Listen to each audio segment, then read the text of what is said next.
Hello, welcome back. तो क्या हाल चाल है आप लोगों के। तो हम लोग आज पढ़ने वाले हैं एक स्पेशल सा टॉपिक जिसका नाम है ट्रायंगल। तो आइए शुरू करते हैं ट्रायंगल के बारे में। ट्रायंगल क्या होता है, सबसे पहले हम लोग उसको जानने के लिए एक चीज जानते हैं। वो चीज क्या है, आप लोग ये तीन आकृति देखें। एक ये आकृति बनी है, एक ये आकृति बनी है, एक ये आकृति बनी है। ये क्या देख सकते हैं, इसके तरफ दोनों तरफ आप तीर देखेंगे। इसमें सिर्फ एक साइड में है और इसमें किसी साइड में नहीं है। आपको इसका नाम बताना है ताकि आप लोग आने वाला जो बेसिक है उसको समझ सके। तो जिसके दोनों तरफ तीर होती है उसको बोला जाता है रेखा, यानी इससे हम लोग कहते हैं लाइन। ये हो गई लाइन। और फिर उसके बाद में ये ब्रैकेट लगा हुआ नहीं तो डबल एल समझ लो आप लोग। इसको मैं थोड़ा सा सेज बना देता हूं। ओके। और फिर ये जो है ये होती है रे। रे माने होता है किरण। तो किरण हमेशा एक तरफ को जाती है, जैसे सूरज से निकलने वाली किरण होती है तो एक तरफ को जाती है। आप दोनों तरफ उसको नहीं बढ़ा सकते हो। रेखा को आप दोनों तरफ बढ़ा सकते हो। लाइन को आप इस तरफ भी बढ़ा सकते हो और इस तरफ भी बढ़ा सकते हो। और किरण को सिर्फ एक तरफ बढ़ा सकते हो। और किसी रेखा का एक खंड, रेखा को काट करके उससे खंड निकालेंगे, इसे बोलते हैं रेखा खंड। ये हो जाएगा रेखा खंड। ये हो गई रेखा खंड। रेखा खंड को बोला जाता है लाइन सेगमेंट। तो ये हो गया लाइन सेगमेंट। अब ये जो तीन कॉन्सेप्ट हैं इसमें से क्या है कि हम लोग एक रेखाखंड उठाते हैं और रेखाखंड उठा करके तीन रेखाखंड अगर उठाएं और उससे एक सिंपल बंद आकृति बना दें तो उसे कहते हैं हम लोग त्रिभुज। तो त्रिभुज क्या है कि तीन सरल रेखाखंडों को मिला करके जो आकृति बनती है, आप लोग इसको नोट कर लें तो हम देखते हैं। अब ये जो बची, ये बची रेखाखंड। तो हमने तीन, एक तो पहले से ही है और एक ये उठा लिया और दूसरी ये उठा लिया। इस तरह से ये हमारा एक आकृति बनी है। इस आकृति को बोलते हैं बंद आकृति है। तीन भुजाएं हैं तो इसीलिए इसको बोलते हैं त्रिभुज। अब देखिए त्रिभुज है, इसको अंग्रेजी में आप लोग जानते हैं ट्रायंगल कहते हैं। अब देखिए ये जो त्रिभुज है इसमें कितने शीर्ष है, ये शीर्ष कहलाते हैं इसके। तो त्रिभुज में तीन शीर्ष होते हैं और इसके तीन कोण होते हैं और तीन भुजाएं होती हैं। एक भुजा, दो भुजा और तीन भुजा। इसका नाम ए बी सी रख सकते हैं, एक्स वाई जेड रख सकते हैं, आप जो उचित समझे उसका नाम रख सकते हैं। तो आप लोग नोट कर लें कि त्रिभुज में तीन शीर्ष होते हैं, तीन कोण होते हैं और तीन ही उसकी भुजाएं होती हैं। और त्रिभुज जो होता है वो सबसे सिंपल बहुभुज होता है। मतलब कोई बंद आकृति बनती है तो सबसे कम भुजाओं से बनने वाली बंद आकृति है। आप दो भुजा यूज करके बंद आकृति नहीं बना सकते हैं। अगर सिर्फ दो भुजा यूज करेंगे बंद आकृति बनेगी नहीं। तो बंद आकृति बनाने के लिए सबसे सरल अगर बंद आकृति बनेगी तो वो बनेगी त्रिभुज और वो तीन भुजाओं की आकृति होती है। अब देखिए हम लोग इसके बाद में देखने वाले हैं कि त्रिभुज के प्रकार क्या होते हैं, यानी किस तरह से त्रिभुज होते हैं। और सब पर मैं अलग अलग, अगर जो टॉपिक ज्यादा बड़ा हुआ सबसे पहले इसमें देखेंगे किस टाइप के होते हैं, फिर डिटेल से उसके बारे में आपको कंपटीशन लेवल तक के क्वेश्चन कराऊंगा मैं कि आप उसकी प्रॉपर्टी किस तरह से याद कर सकते हैं, ताकि आने वाले आपके बड़े क्लास में और फिर आने वाले कंपटीशन वाले एग्जाम में आपको प्रॉब्लम ना हो। तो ये मिटा रहे हैं और आप समझते हैं कि ट्रायंगल के प्रकार क्या होते हैं। ठीक। अब देखिए ट्रायंगल के प्रकार में ट्रायंगल को हम दो बेसों पर डिवाइड कर सकते हैं। तो सबसे पहले यहां पर हम ऐसे खींच देते हैं ट्रायंगल, इसका कोई विशेष नाम नहीं है, बस एक ट्रायंगल ही, ए और बी और सी। अब आपको ये पता होना चाहिए कि ट्रायंगल के तीनों कोणों का योग होता है। मतलब कोण ए, फिर कोण बी और कोण, ये कोण का निशान है जो ऐसे बना रहे हैं हम, ये वाला ये कोण का निशान, कोण सी। तीनों को अगर जोड़ा जाएगा तो 180 डिग्री होगा। आपको ये ध्यान रखना है। कभी कभी दो एंगल दे दिया जाता है, तीसरा एंगल निकालना होता है तो आप दोनों को जोड़ करके तीसरा रोक करके आप आसानी से इसको निकाल सकते हैं पक्षांतर करके। ये हो गया। अब देखिए इसको अगर डिवाइड करना है, कितने भाग में हमको बांटना है त्रिभुज को, त्रिभुज कितने प्रकार के होते हैं। त्रिभुज को दो तरह से बांटा जाता है। एक होता है त्रिभुज भुजा के आधार पर, भुजा के आधार पर, और दूसरा होता है किसके आधार पर, कोण के आधार पर। तो सबसे पहले देखिए भुजा के आधार पर। तो भुजा के आधार पर जो त्रिभुज होते हैं वो तीन तरीके के होते हैं। तो एक होता है ऐसा त्रिभुज जिसकी सब भुजाएं बराबर होंगी, तो उसे हम बोलेंगे सम माने बराबर, बाहु माने भुजा, समबाहु त्रिभुज। समबाहु त्रिभुज वो त्रिभुज होगा जिसकी तीनों भुजाएं क्या होंगी, बराबर होंगी। फिर उसके बाद में होता है कौन सा त्रिभुज, एक होता है विषमबाहु त्रिभुज जिसकी एको भुजा बराबर ना हो। आप लिख सकते हैं विषम बाहु, एक भी लिख सकते हैं विषम बाहु त्रिभुज। और तीसरा हुआ, एक होता है समद्विबाहु त्रिभुज, यानी दो भुजा बराबर हो और तीसरी भुजा बराबर ना हो, द्विबाहु। ये थोड़ा से गड़बड़ लग रहा है, मिटा करके तीसरे। ओके। द्विबाहु त्रिभुज। तो एक त्रिभुज होगा जिसमें सारी भुजाएं समान होंगी। हम यहाँ पर बना रहे हैं एक समबाहु त्रिभुज। थोड़ा सा इधर बनाते हैं, ये देखें आप लोग, ऐसा बनाए कि लगे कि आपको समबाहु त्रिभुज बना है ना, खिलवाड़ हो रहा था। अब देखो ये और एक ये और एक ये, इसमें जो ये भुजा है इसका मान a है, ये भी a है और ये भी a, तब तीनों भुजाएं इसमें क्या है, बराबर है। तो इसे हम बोलेंगे कौन सा त्रिभुज, हम लिखते हैं यहाँ पर समबाहु त्रिभुज। ये कौन सा त्रिभुज है, समबाहु त्रिभुज है। अब आप लोग समबाहु त्रिभुज की प्रॉपर्टी जान लें, थोड़ा सा बेसिक जान लें हम लोग इसके बारे में, इसका क्षेत्रफल कैसे निकालते हैं, बाकी चीजें क्या है, इसके सूत्र और क्या होते हैं वो समझेंगे। तो ये होगा समबाहु त्रिभुज में तीनों भुजा बराबर है, तो इसका मान जितनी लंबी ये होगी उतनी लंबी ये होगी उतनी लंबी ये नीचे वाली होगी, तो तीनों भुजाएं इसकी बराबर होंगी, उसे बोलेंगे हम लोग कौन सा त्रिभुज, समबाहु त्रिभुज। नंबर 1 हो गया।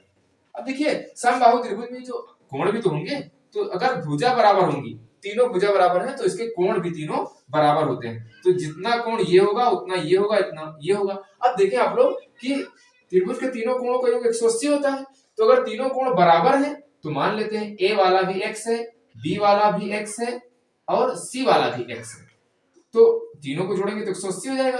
अब अगर इन दोनों को जोड़ दें तो x यहाँ x यहाँ x यहाँ, एक x 2x और एक 3x, तो हो जाएगा 3x बराबर 180। तो हमको x बराबर कितना निकलेगा, यहाँ पर देखो x गुणे में है ना, तो उधर चला जाएगा बटे में। आप यहाँ पर लिख सकते हैं x बराबर हो जाएगा 180 बटे 3, 3 एकम 3 और 3 छंग 18 और ये 0 60, यानी x की वैल्यू कितनी आ गई, यहाँ पर 60 आ गई। ये कैसे आया है, यहाँ पर 3x है, 3 और x के बीच में गुणा है, हमको सिर्फ x लेना है, तो 3 का पक्षांतर कर देंगे। तो आपको ये पता है कि अगर कोई चीज बराबर से पहले गुणे में होती है, अगर उस तरफ जाती है तो वो बटे में हो जाती है। तो आप या चाहो तो दोनों को 3 से भाग दे दो, तो आप 3x को बराबर 180, ये तो लिखा ही है, इसको भी 3 से भाग दे दो, इसको भी 3 से भाग दो, तो कोई फर्क नहीं पड़ेगा। तो ये वाला कट जाएगा, 3 एकम 3 और 3 छंग 18 और यहाँ पर 180 को 3 भाग करोगे तो 60 आ जाएगा। तो x बराबर कितना आ गया, 60। तो हम कह सकते हैं कि जो समबाहु त्रिभुज होता है इसके सभी कोण कितने होते हैं, 60-60 अंश के होते हैं। तो आप ऐसे कर सकते हैं 60-60 अंश के ये सारे कोण होते हैं। तो ये आपको याद रखना है कि समबाहु त्रिभुज जो होता है उसकी भुजाएं सभी बराबर होती है, कोण भी बराबर होते हैं। लेकिन कोण पूछ लिया है कितने डिग्री के होते हैं, तो कोण बराबर होने पर 60-60 डिग्री के ये कोण हो जाएंगे। ओके, अब इसके बाद में एक चीज और आता है, हम लोग ने पढ़ा था परिमाप। अब परिमाप क्या होता है, परिमाप हमने आपको आयत और वर्ग के वीडियो में बताया है, वहां से आप समझ सकते हैं, लेकिन फिर भी बता रहे हैं। परिमाप क्या है, जैसे मान लो आपका खेत इस तरह का त्रिभुजाकार है और इसके चारों ओर आपको तार बांधना है। तार बांधने के लिए आप अपनी मेड़ पर इस तरफ तार लगाएंगे, इस तरफ तार लगाएंगे और इस तरफ तार लगाएंगे, तो आपको चारों तरफ जितनी दूरी तय करना पड़ेगा वो उसका परिमाप हो जाएगा। तो इसमें देखो जितनी दूरी ये होगी और इधर वाली दूरी इधर वाली दूरी, तो तीनों दूरी बराबर है, तो तीनों को जोड़ना पड़ेगा, यानी a plus a plus a, तो तीनों जुड़ जाएगा 3a। यानी आप क्या करेंगे, भुजा की लंबाई इतनी होगी, तीनों बराबर होगी, और 3 से गुणा कर देंगे तो वो परिमाप चला आएगा। तो हम लोग परिमाप लिख सकते हैं 3 गुणे भुजा। आप 3 गुणे भुजा भी लिख सकते हैं, या तो 3a लिखें क्योंकि a यहाँ पर भुजा है। तो ये परिमाप हो जाएगी किसकी, समबाहु त्रिभुज की। अब ये हुआ पूरा समबाहु त्रिभुज के बारे में। एक प्रॉपर्टी और थोड़ी सी देख लेते हैं समबाहु त्रिभुज की, वो क्या है। मान लेते हैं इसकी तीनों भुजाएं बराबर हैं और ये वाला एक समबाहु त्रिभुज है। अब समबाहु त्रिभुज के शीर्ष से अगर हम एक लंब डालें, ये वाला शीर्ष से एक लंब डालते हैं, तो वो जिस भुजा पर आती है, ये हो गया a, ये हो गया b, ये वाला c, तो उस सामने वाली भुजा को क्या कर देगा, अर्धक कर देगा। तो ये वाली बराबर भागों में बटेगी। ये आपको ध्यान रखना है। क्या ध्यान रखना है कि अगर किसी भी शीर्ष से, इस शीर्ष से आप सामने वाली भुजा पे लंब डालेंगे तो ये बराबर 2 भागों में कट जाएगी, ऊपर से डालेंगे तो इसके 2 भाग बराबर हो जाएंगे, अगर यहां से डालेंगे तो ये वाली भी बराबर 2 भागों में कट जाएगी। तो किसी भी अगर शीर्ष से आप तीसरी भुजा पर या सामने वाली भुजा पर क्या डालते हैं, एक लंब डालते हैं, तो जिस भुजा पर ये लंब जाएगी उसको बराबर भागों में बांट देगी। ये इसका हुआ क्या, एक कॉन्सेप्ट, यानी एक इसकी प्रॉपर्टी हुई, ये इसका एक गुण है। तो आप इसके ये गुण ये याद रखना, तीनों कोण होते हैं बराबर, ये याद रखना, तीनों भुजा बराबर होती हैं किसके, समबाहु त्रिभुज के। अब हम लोग पढ़ते हैं आगे विषमबाहु त्रिभुज के बारे में। तो विषमबाहु त्रिभुज के लिए इसको हमको करना पड़ेगा इरेज, ओके, मिटा देंगे इसको। अब हम लोग पढ़ते हैं, आप लोग आगे देखें। एक अगर विषम बाहु त्रिभुज, तो विषम बाहु त्रिभुज ऐसा त्रिभुज होता है जिसके एक भी कोण और एक भी भुजा बराबर ना हो, यानी कोई कोण कोई भुजा बराबर ना हो। तो हम लिख सकते हैं ये वाली और ये वाली और ये वाली। ये हो गया ए, ये हो गया बी और ये हो गया सी। अब ये तीनों कोणों का योग 180 होगा, लेकिन कोई भी कोण आपस में बराबर नहीं होगा और ना इसकी भुजा बराबर होगी। अगर ये भुजा ए है तो ये बी होगी और ये वाली सी होगी। इसका इस तरह से मान होगा। अब देखिए इसका जो परिमाप निकालना है, तो परिमाप फिर आप लोग जान रहे हैं कि परिमाप को पेरीमीटर भी बोलते हैं। अब आप परिमाप को एस से, परिमाप हो जाएगा पेरीमीटर और इसका होता है अर्ध परिमाप। तो परिमाप को आधा करना है तो अर्ध परिमाप, जिसको एस से दर्शाते हैं, अभी उसको भी बता रहे हैं। क्योंकि आप जब क्षेत्रफल निकालेंगे त्रिभुज का ना, खासकर विषम बाहु त्रिभुज का, तो उसमें एस का यूज होता है और छोटा एस लगता है। एस क्या है? तो परिमाप को जब आधा करते हैं तो उससे बोला जाता है सेमी पेरीमीटर। सेमी मतलब होता है आधा, तो अर्ध परिमाप इसे कहते हैं, तो उसको दर्शाते हैं एस से। इसीलिए आपको याद रखना है। अब देखो परिमाप निकालने के लिए क्या हो जाएगा, ए प्लस बी और प्लस सी। किसी का भी परिमाप निकालना है तो उसकी सारी भुजाओं को जोड़ दो, बस उसका परिमाप निकल आएगा। तो ए बी और सी। अर्ध परिमाप अच्छा क्या होगा, यानी एस बराबर, एस सेमी पेरीमीटर होगा, तो परिमाप का आधा करोगे तो ए प्लस बी और प्लस सी बटे 2 कर दोगे, ये आ जाएगा उसका अर्ध परिमाप। तो आप लिख सकते हैं अर्ध परिमाप होता है ए प्लस बी प्लस सी बटे 2। परिमाप होता है ए बी सी, क्योंकि आधा हो जाएगा तो आधा किया। और ये हो जाएगा कौन सा त्रिभुज, विषम बाहु त्रिभुज। इसके बारे में आप इतना जाने ना बहुत, ठीक। और उसके बाद में इसका जब हम क्षेत्रफल पढ़ाएंगे त्रिभुज का, तब क्षेत्रफल में बताएंगे। नहीं यहाँ से आप ज्यादा लेगा, इसका आप स्क्रीनशॉट ले सकते हैं। फिर हम लोग आगे बढ़ते हैं किसके बारे में, एक समद्विबाहु त्रिभुज के बारे में, ठीक। ये बेटा है। अब समद्विबाहु त्रिभुज क्या होता है, तो हम बना रहे हैं ऐसा त्रिभुज, ये और ये और ये भुजा और ये भुजा, ऐसा त्रिभुज जिसकी कोई भी दो भुजा, जरूरी नहीं कि ये ऊपर वाली ही हो, ये भी बराबर हो सकती है, ये बराबर हो सकती है। ऐसा त्रिभुज जिसकी कोई दो भुजा बराबर हो, तो उसे हम बोलते हैं कौन सा त्रिभुज, उसे बोलेंगे समद्विबाहु त्रिभुज। अब ये जो समद्विबाहु त्रिभुज है, इसकी कुछ प्रॉपर्टी होती है। इसके भी कोण कितने हो जाएंगे, तीनों जोड़ा जाएगा। कोई भी त्रिभुज है, तीनों कोण जोड़ोगे उसका योग 180 ही होने वाला है, ठीक। अब देखो यहां पर एक चीज और सामने आती है, आपके समझ में आनी चाहिए। वो कौन सी है कि ये जो बराबर भुजा होती है, हमेशा याद रखें कि बराबर भुजा द्वारा बनाया गया कोण भी बराबर होता है। तो जितना कोण ये वाला होगा उतना कोण ये वाला होगा, क्योंकि ये भी बराबर भुजा है और ये भी बराबर भुजा है। तो आप नोट कर सकते हैं कि बराबर भुजा द्वारा बनाया गया कोण भी बराबर होता है। तो ये वाला कोण, ये अगर x है तो ये भी हो जाएगा x, और तीसरा कोण हो जाएगा मान लो y, ठीक। तो हो जाएगा 2x प्लस y बराबर 180 डिग्री। अच्छा, इसमें किसी भी समबाहु त्रिभुज में 2x क्यों आ गया, क्योंकि एक x ये एक x 2x हो गया। अगर आप x प्लस x भी लिख सकते हैं तो दोनों जोड़ोगे x 2x हो जाएगा। अब देखिए अगर कोई एक कोण दिया गया है तो आप आसानी से समद्विबाहु त्रिभुज का बाकी दो कोण याद कर सकते हैं। क्यों? जैसे मान लें हमने ये पूछ लिया कि ये वाला कोण जो है वो 40 डिग्री का है, कौन सा, ये y। तो आप बताइए इन दोनों के मान कितने होंगे। तो देखो हमने लिखा 40 प्लस y 40 हो गया, और ये वाला है x और ये वाला भी है x प्लस x हो गया, और बराबर होता है, तीनों को जोड़ेंगे 180 हो जाएगा। अब देखो ये 40 हुआ तो 40 लिखा, x x 2x x और 1x 2x और प्लस 180। अब 40 इधर है, उधर चला जाएगा माइनस में, तो 2x बराबर हो जाएगा 180 में से 40 घट जाएगा, तो 140 बचेगा ना, तो हमने 140 लिख दिया। अब यहाँ पर 2x है तो दो गुणे में है, आप देखिए इसके बीच में गुणा होता है, उधर जाएगा तो बटे में हो जाएगा, तो बटे में हो गया, तो एकम 2 2 सोते 14, ये हो जाएगा 0। तो x बराबर आएगा 70। तो ये भी x है, ये भी x है, तो ये भी 70 होगा और ये भी 70 होगा। तो ये दोनों अगर 70 70 हो जाएंगे तो क्या हो जाएगा, 70 70 140 और यहाँ पर 40 180, ये हो गया। तो इस तरह से आप इसको समझ सकते हैं। तो आपके समझ में आया होगा कि जो समद्विबाहु त्रिभुज होता है उसके दो कोण बराबर होते हैं और दो भुजाएं भी बराबर होती हैं। हम इसको मिटा रहे हैं, फिर बढ़ते हैं आगे।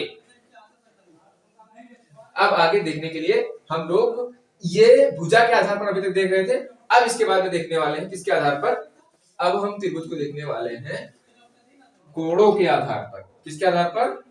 कोण के आधार पर। कोण के आधार पर। तो कोण के आधार पर त्रिभुज तीन प्रकार के होते हैं। कौन कौन से? यहां पर हम लिख रहे हैं। एक होता है न्यून कोण त्रिभुज। कौन सा होगा? न्यून कोण त्रिभुज। न्यून मतलब होता है छोटा, और फिर दूसरा हो जाएगा समकोण त्रिभुज। कौन त्रिभुज? समकोण त्रिभुज। और फिर तीसरा कौन सा होता है? अधिक कोण त्रिभुज। आपको ये भी कोण याद रखने हैं। ये त्रिभुज तीन तरह के हो गए। कौन कौन से? एक हो गया न्यून कोण त्रिभुज। न्यून कोण त्रिभुज क्या होता है इसके बारे में ही जानते हैं। ऐसा त्रिभुज जिसके, यहां पर लिखते हैं, ऐसा त्रिभुज जिसके सभी कोण क्या हो? 90 डिग्री से कम हो। ये मान लेते हैं इसका हो गया 30 और ये हो गया इसका 70। ये थोड़ा सा ऐसे बनाते हैं ताकि आपके समझ में आ जाए। ये ऐसे बना ताकि आपको दिखे भी कि हाँ रियल में है। ये वाला हो गया 70 डिग्री का, ये वाला हो गया 60 डिग्री का, और ये वाला कितना होगा?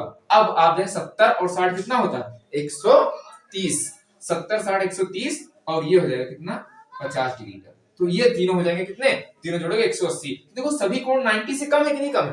तो ये जब सारे कोण 90 डिग्री से कम होते हैं उसे हम लोग बोलते हैं न्यून कोण त्रिभुज। तो ये वाला हो जाएगा न्यून कोण त्रिभुज, नंबर 1 हो गया। ये हो जाएगा न्यून कोण। इसको अंग्रेजी में एक्यूट एंगल बोलते हैं। कौन सा angle? Acute. Acute angle. Okay.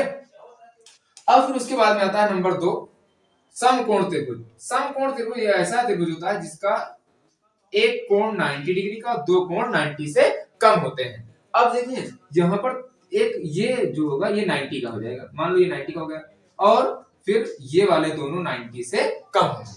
तो ये हो जाएगा कौन सा त्रिभुज? समकोण त्रिभुज। और जब भी समकोण त्रिभुज की बात आ जाए तो सबसे पहले आपके दिमाग में पाइथागोरस प्रमेय नाचना चाहिए। पाइथागोरस प्रमेय जो होता है वो समकोण त्रिभुज में ही लगता है। अब देखिए ये इनका एक विशेष, ये जो नीचे वाली लाइन होती है और ये जो लंब होती है और ये वाली जो लाइन होती है, इसका एक विशेष नाम भी होता है। इस विशेष नाम, इसको किस नाम से जानते हैं वो लिखें। तो ये होती है कर्ण, ये होता है लंब, और ये होता है आधार। ये तीन हो गए। अब देखो कर्ण कौन सी होगी आपको ये ध्यान रखना है। तो जो 90 डिग्री के सामने कोण होगा, 90 डिग्री के सामने कौन सा? ये कोण है 90 डिग्री, इसके सामने कौन सी भुजा है? ये वाली भुजा है। तो 90 डिग्री के सामने वाली जो भुजा होती है वही होती है कर्ण। और फिर जो भी 90 डिग्री का कोण बनाती है दो भुजाएं, तो ये इधर वाली भुजा है, इधर वाली भुजा, ये दोनों तो 90 डिग्री का कोण बनाती है। उसको छोड़ करके तीसरी भुजा ही कर्ण होती है, और इन दोनों से वो तीसरी भुजा लंबी होती है। पाइथागोरस प्रमेय पर मैं एक स्पेशल वीडियो बना दूंगा, आप उसको अभी जस्ट देख सकते हैं इसके इस वीडियो के बाद में, कि आप किस तरह से पाइथागोरस प्रमेय अच्छे खासे क्वेश्चन कर सकते हैं। अब देखें यहाँ पर ये आ गया, तो कर्ण हमेशा जो होता है वो तीनों भुजाओं से बड़ा होता है। ये कौन सी प्रमेय के आधार पर है?